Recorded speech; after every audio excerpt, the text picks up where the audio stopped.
छे, बहुत सुंदर मिथिला धाम छे और बहुत सुंदर मिथिला के लोग छे। तो हम समस्त मिथिलावासी के लिए गीत प्रस्तुत कर रहल छी, एकदम बिल्कुल नव रचना, जे गीत अपने सब कखनो नहीं सुनने हैं और पहलुक दिन गीत सुनाओ। रंग बिरंगक लोक एता छे और रंग रंग आवा, कहियो तक सब गोटे मिथिला धाम की बोल राजा रामचंद्र भगवान की। मैथिल के न जवाब यो भैया, मिथिला के न जवाब, मैथिल के न जवाब यो भैया, मिथिला के न जवाब। रंग बिरंगक लोक एता छे,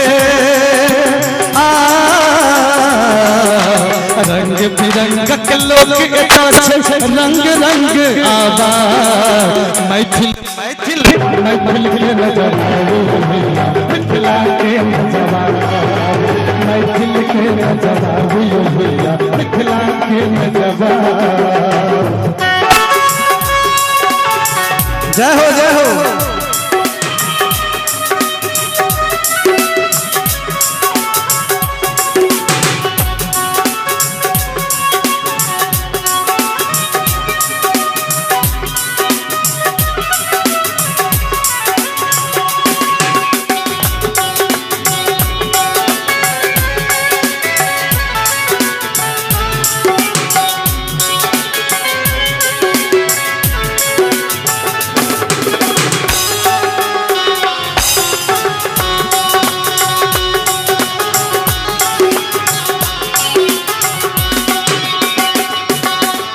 मैथिल के कन कन में बास करैया जानकी माता, एहि धरती पर चल के एला राम लखन दुनु भ्राता।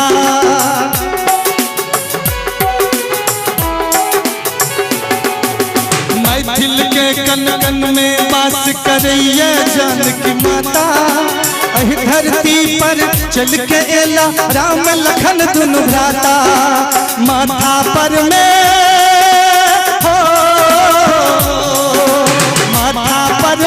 पाग शोभैया, माथा पर में पाग शोभैया, सबके अजबे बा। मैथिल के न जवाब यो भैया, मिथिला के न जवाब, मैथिल के न जवाब यो भैया, मिथिला के न जवाब। किया रंग बिरंगक लोक एता छे, रंग बिरंगक लोक एता छे, रंग रंग आवा। मैथिल के न जवाब भैया, मिथिला के न जवाब, मैथिल के न जवाब यो भैया, मिथिला के न जवाब। जय जय।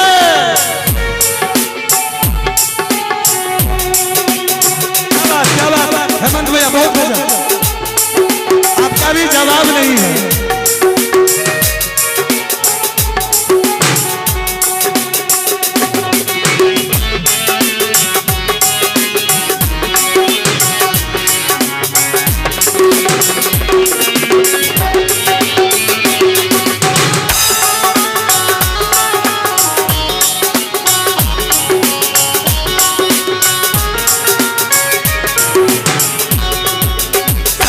चक भर दुतिया राखी छैठक पाबन होइया, घर घर गीत गोसाउनिक होइया, साझ पराती होइया।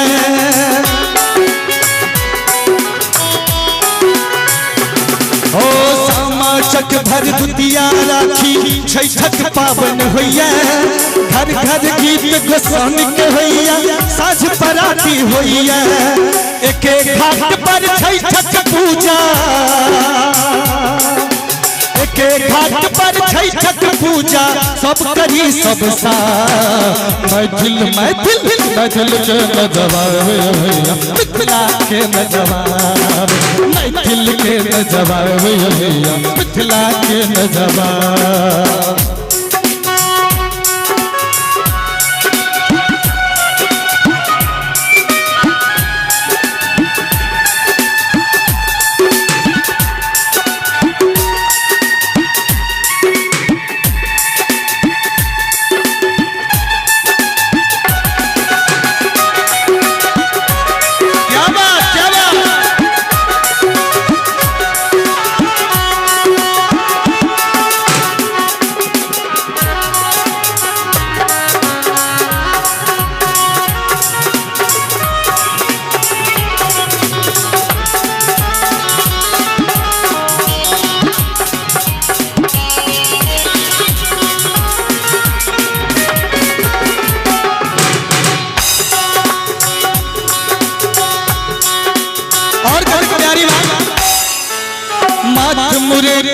गमछा धोती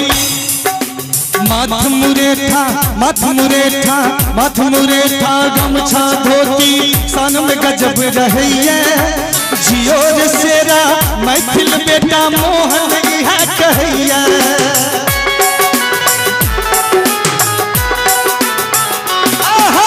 माथ मुरेठा गमछा धोती सन में गजब रहिए जियो रे शेरा मैथिल बेटा मोहन इहा कहिया।